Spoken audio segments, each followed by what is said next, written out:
ഇന്ന് നമുക്കേ അടിപൊളി ചെമ്മീൻ റോസ്റ്റ് ഉണ്ടാക്കിയാലോ. അതിനായിട്ട് ഇതേ നന്നാക്കി വന്നപ്പോൾ ഏകദേശം 1 കപ്പ് ചെമ്മീനെ കിട്ടിയിട്ടുള്ളൂ. അതൊരു പാനിലേക്ക് ഇട്ട് കൊടുത്തിട്ടുണ്ട്. ഗ്യാസ് ഓണല്ല കേട്ടോ.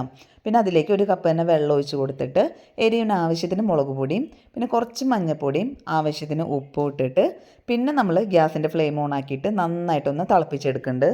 ഇത് തിളച്ച് വറ്റി വരുന്ന സമയം കൊണ്ട് നമ്മുടെ ചെമ്മീനൊക്കെ ഇതേ നന്നായി വെന്ത് കിട്ടിയിട്ടുണ്ട്. ചെമ്മീൻ അധികമായിട്ട് വേവിച്ച് കഴിഞ്ഞാൽ അത് റബ്ബർ പോലെയാവും. അപ്പോൾ ഇത്രയും മതി കേട്ടോ. ആ 1 കപ്പ് വെള്ളം വറ്റണ വരെ വേവിച്ചാൽ മതി. പിന്നെ അതേ പാനിലേക്ക് തന്നെ നമ്മൾ ആവശ്യത്തിന് വെളിച്ചെണ്ണ ഒഴിച്ച് കൊടുത്ത് നമ്മുടെ ചെമ്മീൻ നന്നായിട്ടൊന്ന് ഫ്രൈ ചെയ്തെടുക്കുകയാണ്. ഈ സമയത്ത് കുറച്ച് കറിവേപ്പില ചേർക്കാൻ മറക്കല്ലേ കേട്ടോ. ഇത് 2 സൈഡും നന്നായിട്ടൊന്ന് അങ്ങോട്ടും ഇങ്ങോട്ടും തിരിച്ച് മറിച്ചിട്ട് നന്നായിട്ടൊന്ന് മൊരിയിച്ചെടുക്കാം നമുക്കത്. ഇതിങ്ങനെ കഴിക്കാനും രസമാട്ടോ. പക്ഷെ നമുക്ക് കുറച്ച് ക്വാണ്ടിറ്റി കൂടുതൽ കിട്ടാൻ വേണ്ടിയിട്ട് ബാക്കി കാര്യങ്ങളൂടെ നമ്മൾ ചെയ്യണം. ഇതേ നമ്മൾ വറുത്ത് കഴിഞ്ഞിട്ട് നമ്മൾ വേറെ പാത്രത്തിലേക്ക് മാറ്റി പിന്നെ നമ്മൾ അതേ പാനിലേക്ക് തന്നെ കുറച്ചും കൂടെ വെളിച്ചെണ്ണ ഒഴിച്ച് കൊടുക്കാം. അതിലേക്ക് ഇഞ്ചിയും വെളുത്തുള്ളിയും ചെറുതായി അരിഞ്ഞതിട്ട് കൊടുക്കാം. പിന്നെ എരിവ് നോക്കിയിട്ട് ആവശ്യത്തിന് പച്ചമുളക് നടുവേ കീറിയതിട്ട് കൊടുക്കുന്നുണ്ട്. പിന്നെ നമ്മൾ 2-3 സവാള നീളത്തിൽ കനം കുറച്ച് അരിഞ്ഞതാണ് ചേർത്ത് കൊടുക്കുന്നത്.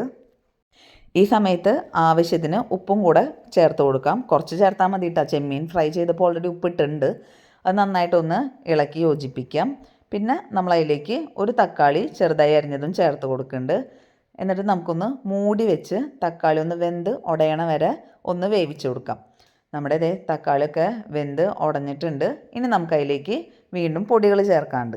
പൊടികളെന്ന് പറഞ്ഞു കഴിഞ്ഞാൽ അധികം പൊടികളൊന്നും ഇല്ല കേട്ടോ. ഈ ഗ്രേവിക്ക് ആവശ്യമായിട്ടുള്ള കുറച്ച് മുളക് പൊടിയും പിന്നെ മഞ്ഞൾപ്പൊടിയും ഇത്രയേ ഉള്ളൂ. അത് നന്നായിട്ടൊന്ന് ഇളക്കി യോജിപ്പിച്ചിട്ട് നമ്മൾ 2 മിനിറ്റ് ഒന്ന് മൂടി വെച്ച് വേവിക്കാം. അപ്പം നമ്മുടെ പൊടികളുടെ പച്ചമണം മാറി കിട്ടും. നമ്മുടെ ഗ്രേവിയിലേക്ക് അത് നന്നായി പിടിക്കുകയും ചെയ്യും. കണ്ടില്ലേ, ഇതേ 2 മിനിറ്റ് കഴിഞ്ഞ് തുറന്ന് നോക്കിയപ്പോൾ ഇങ്ങനെ കിട്ടിയിട്ടുണ്ട്. നമ്മളതിലേക്കൊരു 1/4 ഗ്ലാസ് വെള്ളം കൂടെ ഒഴിച്ച് കൊടുക്കുകയാണ്. ആ വെള്ളം നന്നായിട്ട് തിളച്ച് വരുമ്പോൾ നമ്മൾ നേരത്തെ ഫ്രൈ ചെയ്ത് മാറ്റി വെച്ചിട്ടില്ലേ ചെമ്മീൻ, അത് ഇതിലേക്ക് ചേർത്ത് കൊടുക്കാം.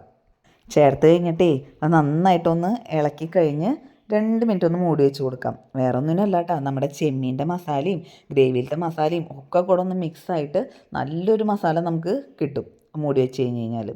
ഇത് തുറന്ന് കഴിഞ്ഞപ്പോൾ 2 മിനിറ്റ് മതി. തുറന്ന് കഴിഞ്ഞപ്പോൾ നമ്മുടെ മസാലയൊക്കെ റെഡി ആയിട്ടുണ്ട് ഇവിടെ. പിന്നെ നമ്മൾ അതിലേക്ക് കുറച്ചും കൂടെ കറിവേപ്പില ഇട്ട് കൊടുത്തിട്ടുണ്ട്. നമ്മൾ കറിവേപ്പില കൂടുതൽ ചേർക്കും തോറും നല്ല ടേസ്റ്റാണ്. ഇത് തുറന്നപ്പോൾ തന്നെ അടിപൊളി സ്മെല്ലാട്ടോ. ഇത് മസ്റ്റ് ട്രൈ ആണ്. എല്ലാവരും ട്രൈ ചെയ്ത് നോക്കിയിട്ട് നിങ്ങളുടെ ഫീഡ്ബാക്ക് അറിയിക്കണേ. വീഡിയോ ഇഷ്ടമായാൽ ലൈക്ക് ചെയ്യുക, ഷെയർ ചെയ്യുക, സബ്സ്ക്രൈബ് ചെയ്യാൻ മറക്കല്ലേ. അപ്പോൾ നമുക്ക് അടുത്ത വീഡിയോയിൽ വീണ്ടും കാണാം. താങ്ക്